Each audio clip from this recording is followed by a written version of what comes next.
இறைமகன் இயேசுவில் அன்பான இறைமக்களே, டிவைன் தமிழ் சேனலின் தவக்கால சிந்தனைகள் வழியாக உங்களோடு உரையாடுவதில் மகிழ்ச்சி.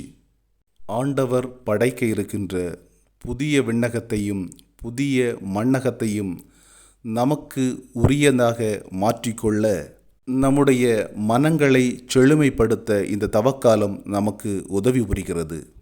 நம்மிடையே நிலை கொண்டிருக்கின்ற பழைய தீய செயல்கள் அனைத்தையும் விடுவித்து நன்மை பயக்கக்கூடிய புதிய செயல்களை நாம் தொடர்ந்து செய்து கொள்ள இந்த தவக்காலம் நமக்கு உதவி புரிவதாய் அமையட்டும் என்ற சிந்தனையோடு இன்றைய இறைவார்த்தைக்கு செவிமடுப்போம். யோவான் நற்செய்தி 4ஆம் அதிகாரம் 43 முதல் 54 வரை உள்ள இறைவார்த்தைகள். அக்காலத்தில் இயேசு சமாரியாவிலிருந்து கலிலேயாவுக்கு சென்றார். தம் சொந்த ஊரில் இறைவாக்கினருக்கு மதிப்பு இராது என்று அவரே கூறியிருந்தார். அவர் கலிலேயா வந்தபோது கலிலேயர் அவரை வரவேற்றனர். ஏனெனில் அவர்கள் திருவிழாவுக்கு சென்றிருந்தபோது எருசலேமில் அவர் செய்தவை அனைத்தையும் கண்டிருந்தனர்.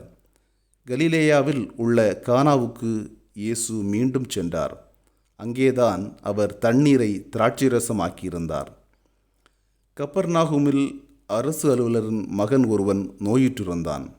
இயேசு யூதேயாவிலிருந்து கலிலேயாவுக்கு வந்திருப்பதை கேள்விப்பட்ட அரசு அலுவலர் அவரிடம் சென்று சாகும் தருவாயிலிருந்த தம் மகனை நலமாக்க வருமாறு வேண்டினார். இயேசு அவரை நோக்கி, அடையாளங்களையும் அருஞ்செயல்களையும் கண்டாலின்றி நீங்கள் நம்ப மாட்டீர்கள் என்றார். அரசு அலுவலர் இயேசுவிடம், ஐயா, என் மகன் இறக்கும் முன் வாரும் என்றார். இயேசு அவரிடம், நீர் புறப்பட்டு போம், உம் மகன் பிழைத்து கொள்வான் என்றார். அவரும் இயேசு தம்மிடம் சொன்ன வார்த்தையை நம்பி புறப்பட்டு போனார். அவர் போய்கொண்டிருக்கும் போதே அவருடைய பணியாளர்கள் அவருக்கு எதிர்கொண்டு வந்து, மகன் பிழைத்து கொண்டான் என்று கூறினார்கள். எத்தனை மணிக்கு நோய் நீங்கியது என்று அவர்களிடம் வினவ, அவர்கள், நேற்று பிற்பகல் 1 மணிக்கு காய்ச்சல் நீங்கியது என்றார்கள். உம் மகன் பிழைத்து கொள்வான் என்று இயேசு அந்நேரத்தில் தான் கூறினார் என்பதை அவன் தந்தை நினைவு கூர்ந்தார். அவரும் அவர் வீட்டார் அனைவரும் இயேசுவை நம்பினர். இயேசு யூதேயாவிலிருந்து கலிலேயாவிற்கு வந்த பிறகு செய்த 2வது அரும் அடையாளம் இதுவே. ஆமேன். இறையேசுவில் அன்பான இறைமக்களே, இறைமகன் இயேசுவின் போதனைகளை அறிந்த மக்கள் அவரை பின்தொடர்கிறார்கள். அவருக்கு உண்மையான இறையாற்றல் இருக்கிறதா, அவர் உண்மையிலேயே இறைமகன் தானா என்பதை அறிந்து கொள்ள வேண்டும் என்ற ஆவல் அவர்களுக்குள் அடிக்கடி எழுகிறது. இதை அறிந்து கொண்ட இறைமகன் அருள் அடையாளங்களை செய்தால்தான் நீங்கள் நம்புவீர்களா என்பதை அவர்களிடம் கேட்கிறார். தங்களது எண்ணத்தை அவர் புரிந்து கொண்ட விதத்தை அவர்களால் நம்ப இயலவில்லை. நம்பிக்கை குறையோடு அவர்கள் அவரை பின்தொடர்ந்தாலும் தாம் மீட்க வந்த மக்களினம் இதுவே என்ற நம்பிக்கையில் இறைமகன் உறுதியாக இருந்தார்.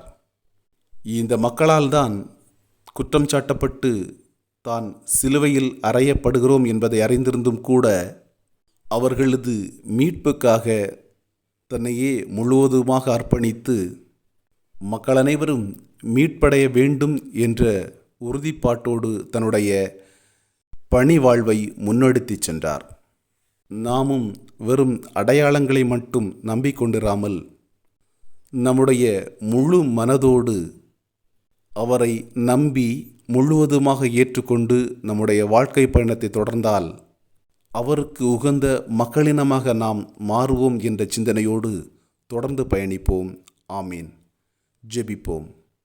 எங்கள் நம்பிக்கையின் ஆதாரமான இறைவா, எம்மீது கொண்ட பரிவின் காரணமாக உமக்கு உகந்த மக்களினமாக எங்களை மாற்றிய உம்முடைய கருணைக்காக உமக்கு நன்றி. கடந்த காலங்களில் எத்தனையோ தீய செயல்களால் உம்மை விட்டு பிரிந்து சென்றிருந்தாலும் எங்கள் மீது பரிவு கொண்டு உமக்கு உகந்த மக்களினமாக எங்களை தேர்ந்தெடுத்து கொண்ட உம்முடைய கருணைக்காக உமக்கு நன்றி செலுத்துகிறோம். எங்களுடைய தவறான நடவடிக்கைகளால் உம்முடைய உடனிருப்பை உதாசீனப்படுத்திய தருணங்களுக்காக உம்மிடம் மனம் வருந்தி மன்னிப்பு கேட்கிறோம். உம்முடைய நம்பிக்கையின் பலனாக நற்செயல்களை புரிந்து நீர் விரும்புகின்ற உமக்கு சாட்சி பகர்கின்ற மக்களினமாக நாங்கள் மாற எங்களுக்கு வழிவகை காட்டும். உம்மீதுள்ள நம்பிக்கையினால் நாங்கள் உறுதியாக இருந்து உம்மூலம் பெற்றுக்கொள்ளக்கூடிய அருட்கொடைகளுக்காகவும் அருள் வளங்களுக்காகவும் உமக்கு நன்றி. நாங்கள் ஈடுபடுகின்ற செயல்களில் வெற்றியை தருவதற்காக உம்மிடம் வேண்டுகின்றோம். எங்கள் மன்றாட்டுகள் அனைத்தையும் கண்ணோக்கி நாங்கள் வாழ்வினில் வெற்றியடைய எமக்கு அருள்தாரும். ஆமீன். இறைமகன் இயேசு வழங்கும் நிறைவான அருளாசிர் இன்றும் என்றும் நம் உள்ளங்களிலும் இல்லங்களிலும் நிறைவாக தங்கியிருப்பதாக. ஆமீன். இயேசுவுக்கே புகழ். மரியே வாழ்க.